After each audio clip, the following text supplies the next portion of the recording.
Okay, now I know there are a lot of people out there who've been waiting for this. One of our guests actually tweeted on this, and then some other people retweeted, and they're waiting for this. And then we saw the ball in the net. But how much of it, yes, did we get?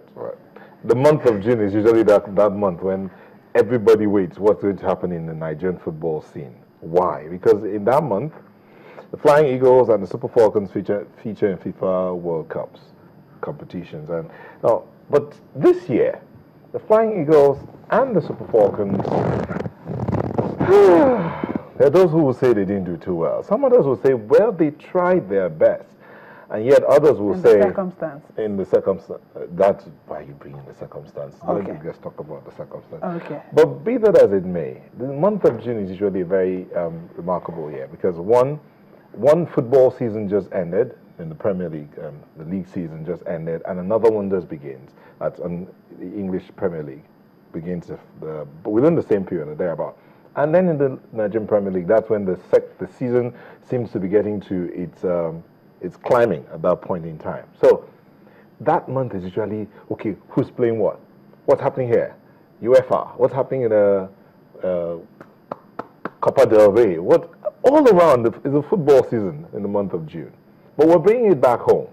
What happens in that year? How is football developing? What's the progression like? Is it what it should be? Is it where it should be? Why does it seem that we're overwhelmed? Are we overwhelmed? The question should be, are we overwhelmed? Well, all those questions, we have people here that will answer them. Some of them, football administrators, some analysts, some critics, but they will answer all the questions, hopefully, today. So let's start with the football administrator, Mr. Seyi Akinwunmi, Vice President, Nigerian Football Federation. Thank you for coming. Thank you. It's a pleasure. Let's look at the analyst here. Ayotunde Onobolu, sports analyst. Nice to be here. And Colin Udoh. Udoh. We had that argument. Colin Udoh, sports analyst. Thank you for coming. All right, let me begin with the administrator. Why does it look as if Nigeria is overwhelmed by all the competitions that happen around the month of June? Well, I don't know who thinks we're overwhelmed, but if they do, it's understandable because we haven't come back with any laurels. So I think if we won one of the cups, maybe people will say we're not overwhelmed. But the truth is that we're in the process of transforming Nigerian football. So we're not looking in the month of June alone. We're looking a bit more long term. And June just happens to be 1 month in that long term. We've been to 2 competitions, I must say, under very dire circumstances. A lot of the world doesn't know, a lot of Nigerians don't know how constrained the NFF has been financially, and it's been a big struggle. So if anybody has been overwhelmed, it should be the entrepreneurs who complain about being overwhelmed because we went to those competitions with very, very little. We met a lot of debt when we came in. We're trying to struggle to get things going. There's been a transition in government. It's not be easy to get money, even from the private sector. Some of the private sector that are working with us haven't met their obligations. It's been very tough, but we're undeterred, and we believe that it's not an issue of being overwhelmed. It's an issue of tackling the problems on the ground. And I assure you that the present NFF is tackling them head on. But this competitions that we just went through, they didn't just happen on us. It's been planned from at least last year. Yes. So is it that you've been having all of these issues from back then? Yes, it is. I said, we came in, we're elected at the end of September. Everybody knows that for the first 3 months, there was also hula baloo in the NFF. So we really started work essentially to do a lot this year. And that being as it may, we still had the problems of finance. We couldn't just come in. It wasn't like there was a pocket of money somewhere. In fact, we came in with a lot, of obligations. We met some benefits, obviously, but a lot of financial liabilities that we had to deal with. And that made it very, very difficult for us, especially in the period in which it came. Okay, Colin, well, how much of the blame should the NFF bear in all of this? You might look at it and say the NFF is a continuum. So you could say, okay, it's the same thing. But I think we all have a share in the blame. And here's why I say that. You can't operate in an atmosphere of crisis. And, you know, in Nigeria, we seem to enjoy crisis. So when you look at it, the NFF can only execute programs for which they have financing. And like Seyi has rightly pointed out, for long periods, there was no, that financing wasn't coming through. Even in this year's, the current budget, or last year's budget that was sent to the House, which was approved recently, I think the budget was for, what, 6 billion, and it was cut down to about 1.2 billion. So there's a huge disparity between what the NFF needs to execute its programs and what it's actually getting from government. And then there's a stranglehold, you know, being placed on the Federation in terms of how much money they can get from corporate organizations.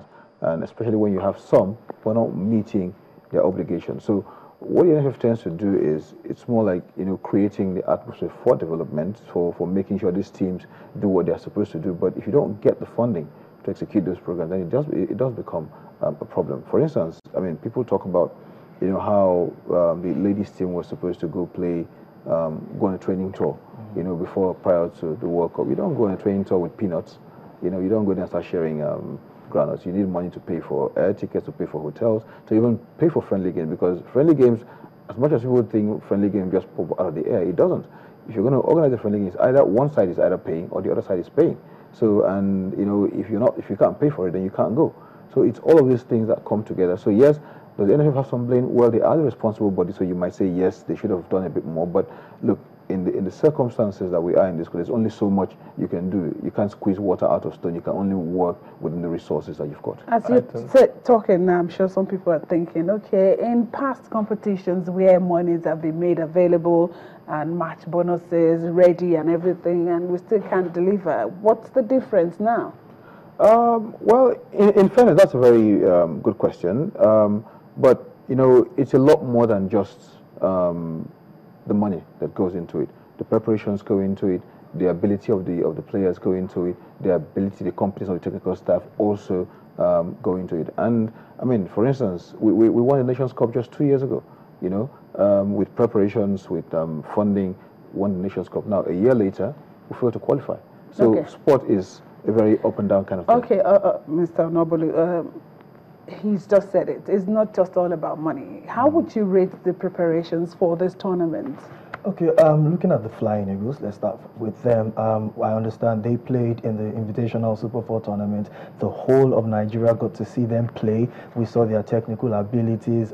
Just 2 years before now, they won the Under-17 World Cup. A large chunk of those guys that did it were in the Super 4 tournament. They won the tournament. It looked pretty much effortless. They played some warm-up games at home. They went on a training tour of Germany, almost dismantled everybody that came across the way. And then they got to the World Cup. And then it was a different kettle of fish entirely.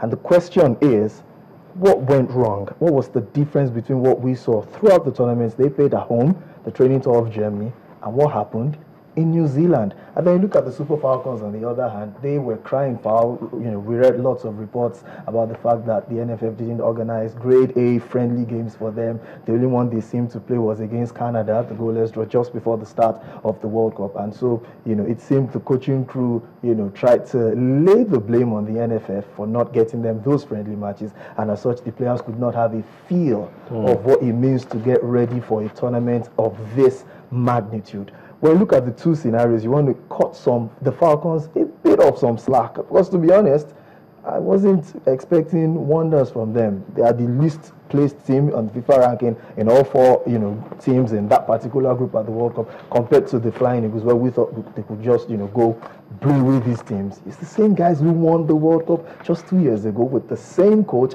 same technical crew, maybe not under the same circumstances, but we still expected a whole much, you know, from them. But it's unfortunate we didn't get to see this happen. Do you think the expectations were too high?